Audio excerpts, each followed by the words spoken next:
안녕하세요, 올바름입니다. 오늘 투자의 생각 중에 테슬라에 대한 내용을 시작해볼까 합니다. 테슬라는 어제 3개월 만에 다시 50억 달러 규모의 유상증자에 나선다고 장 시작 전에 거의 발표를 했는데요. 9월쯤에 밝혔던 이후에 다시 대규모 자금 조달에 나서는 것이기도 하지만 이제 신주 발행해서 시장에 뿌림으로써 하는 겁니다.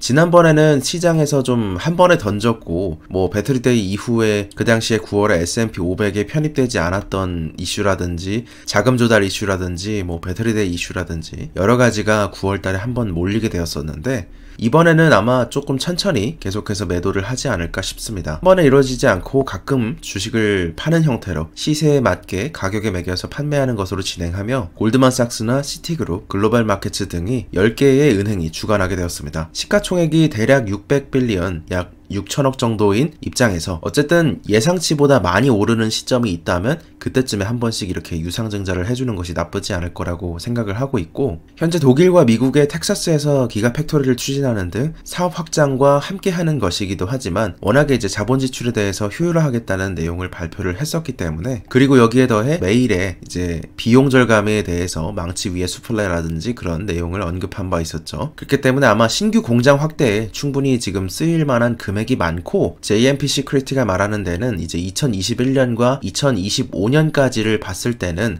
약 290억 달러 정도, 29빌리언 정도가 필요하기 때문에 앞으로 충분히 쓰일 만한 금액은 많기 때문에 지금 이제 슈팅이 일어난다면 계속해서 유증을 하는 게 좋다, 이런 입장을 밝히고 있는 시점입니다. 그리고 우리의 언제나 불리시한 애널리스트인 댄 아이브스의 웻부시 애널리스트는 테슬라의 유상증자 발표에 대해서 확실히 긍정적이며 확고한 주가 상승의 신호라고 언급을 하기도 했습니다.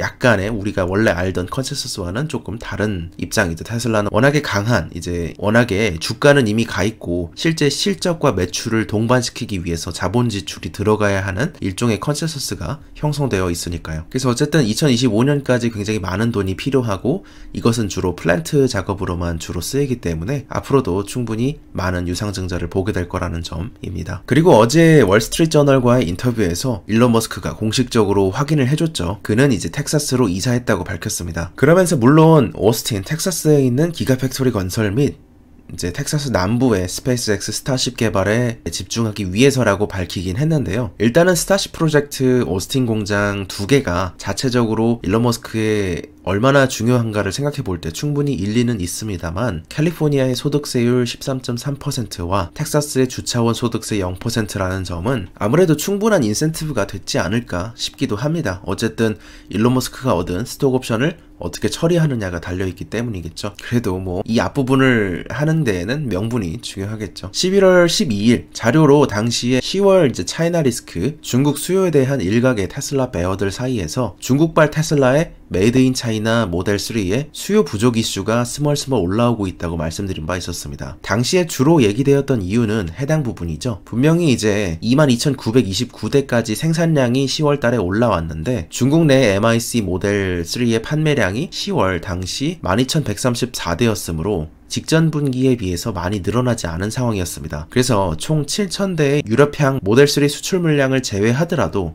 약 3,000대의 재고가 쌓였다는 이슈가 있었습니다. 그래서 여기에 당시에 구독자님들의 의견을 여쭤보았었고, 그 당시 JS님께서는 이에 대해서 일단 두 가지를 언급을 해주셨는데, 첫 번째는 수요가 당월분보다 전월분에 의한 것이기 때문에 가격 인하를 관망하던 당시에 9월에 신규 매출이 크지 않았을 거다. 그리고 두 번째는 10월에 8일 동안의 국경절 연휴가 있었고 그 정부에서 대규모 내수 부양을 위해서 여행을 장려하던 시기였기 때문에 예를 들어서 렌터카 수요가 전년비 대비 30% 이상 급증하는 등 전체적인 해당 기간의 차량 구매를 결정하는 수요가 조금 줄었을 수 있었다는 가정이었습니다. 그래서 결국에 10월에 MSRP 인하 효과 지표는 11월 판매분을 봐야 할 거라는 그러한 내용을 얘기해 주셨고, 그래서 이에 대해서 공개합니다. 그래서 이에 대해서 결과를 말씀드리자면 테슬라의 차이나 리스크 수요 전선에는 이상이 없었다는 내용이었습니다. 그래서 원래 테슬라가 가진 장점 중에 하나인 생산하는 만큼 수요가 따라온다.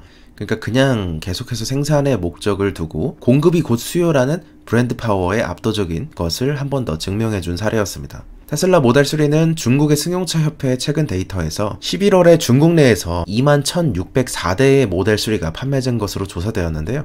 단순히 이제 이것을 하나로 놓고 해석하면은 이게 해석이 안 되는데, 이 전월분까지 같이 보게 된다면 이것이 이제 테슬라 수요 전선에 이상이 없다는 시그널로 조금 더 심층적인 인사이트를 가질 수 있게 됩니다.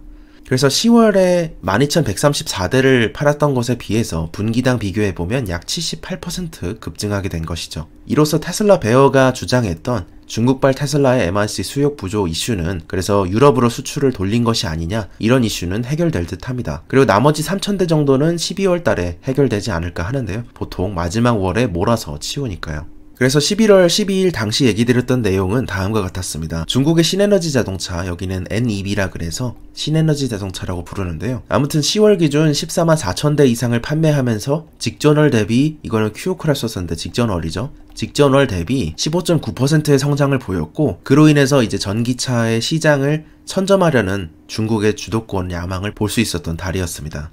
테슬라는 그 중에 10%를 꾸준히 차지를 해왔으나 MOM 기준으로는 직전월에 7.1%밖에 늘지 않음으로써 8.8%포인트의 갭 신호가 발생함에 따라 약간의 위험 시그널이 있었던 순간이었죠. 그에 대해서 당시에 호주의 리프레시 모델이 발송되는 이슈에 대해서 배송 지연으로 인해서 환불이 이루어졌다는 점, 그리고 중국의 당시 11월에 중국산 모델 3의 딜리버리 예측일 자체가 원래는 1주에서 2주 정도였는데 4주에서 6주 정도로 늘어남에 따라 수요 우려는 다소 기우일 가능성이 있다, 이런 얘기를 말씀을 드렸었고, 해당 분야에 대해서는 아까 말씀드렸던 JS님과 의견을 합성해서 볼 때 테슬라의 수요 전선에는 이상이 없었으며, 국경절 이슈와 신규 구매와 딜리버리 사이의 갭으로 인한 신규 구매 감소가 있었다고 해석됩니다. 그리고 자료를 만들면서 곰곰이 생각을 해봤는데, 얼마 전에 소개드렸던 10월의 글로벌 전기자동차 EV 판매 수요가 생각이 났습니다. 왜냐하면 이 우링 미니 EV 모델이 있죠. 이게 이제 우링 미니 EV인데 여기에 대해서 소개를 드린 바 있었습니다. 그런데 이게 굉장히 많은 상승을 보이고 있고,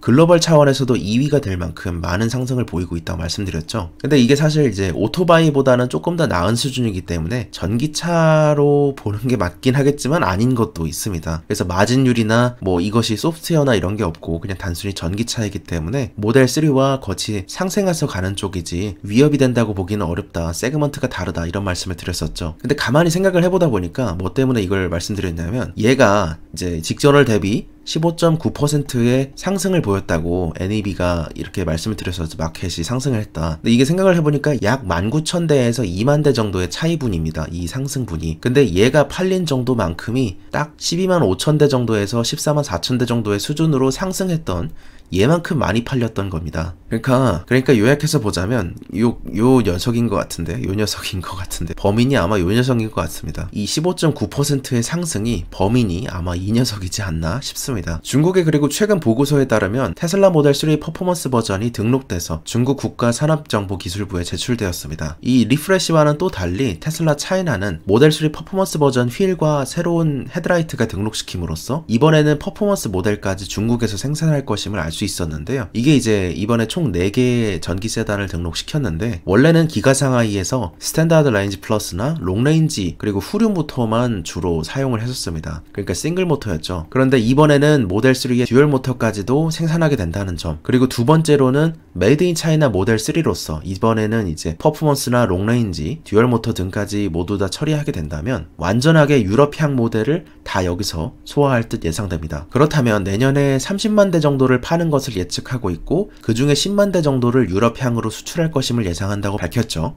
그랬을 때 원래 북미에서 중국으로 올 때도 그랬듯이 일단은 북미에서 판매량을 늘려서 중국에 수요를 만들어 놓고, 그리고 중국에서 자체 생산하는 것으로 이것을 계속해서 메꿔 나가는 그런 모습을 보일 수 있었습니다. 이것이 이제 다시 한번 중국에서 유럽으로 수요를 만들어 놓고 유럽에서 수요를 만든 것을 바탕으로 기가베를린에서 생산을 시작하면 그 수요를 자체적으로 기가베를린에서 다 수요를 처리하는 그런 방향으로 시장 진출 전략을 다시 쓸 듯 합니다. 그러면서 기가베를린에서는 잘 아시다시피 드론을 통해서 기가베를린이 지어지고 있는 모습을 찍는 분들이 많습니다. 이제 모델 Y가 민트색 커버로 쓰여 있다는 그런 얘기를 많이 올렸는데요. 그 외곽에서 볼 때 이 곡률이 모델 3와는 다르기 때문에 본체 자체는 프리몬트에서 생산한 후에 아마 기가베를린에 지금 가이코 타이키시아의 페인트 공정을 처리하기 위해 테스트하기 위해 온 것이 아니냐는 의견이 있었습니다. 오늘의 테슬라 얘기, 오늘의 투자의 생각은 여기서 마칩니다. 근데 말 그대로 제가 후원 차원에서 멤버십을 열게 된 후에 뭐 영상에서 언급해드린 적도 없고 댓글로 찾아오시는 분들께도 혹시나 이제 조심스럽고 언급을 안 드린 바 있었습니다. 그럼에도 이제 특혜라든지 이런 게 없음에도 개인적으로 좋아해 주시고 댓글이나 여러 가지 지원을 통해서도 응원해 주시는 모든 분들께 감사드립니다. 이제 그리고 부릉부릉이라는 분이 이 향이 내년에 오를 거라고 이제 예상을 제가 했던 그 제목에 대해서 댓글을 써주셨던 내용이 많이 기억에 나고 있습니다. 제목을 쓰면서도 최대한 이제 개인적으로 자극적이지 않으려고 하는, 뭐 그렇게 노력한다기보다는 성격 자체가 조금 그렇습니다. 없는 소리를 잘 못합니다. 그래서 뭐 알아봐 주셨던 점 감사드리고, 이렇게 제목을 쓰는 것도 처음 보셨다는 점, 그 부분이 맞을 것 같습니다. 기업 분석을 많이 했기 때문에 그런 내용으로 쓰게 됐습니다. 오늘의 투자의 생각은 여기서 마칩니다. 감사합니다. 올바른이었습니다.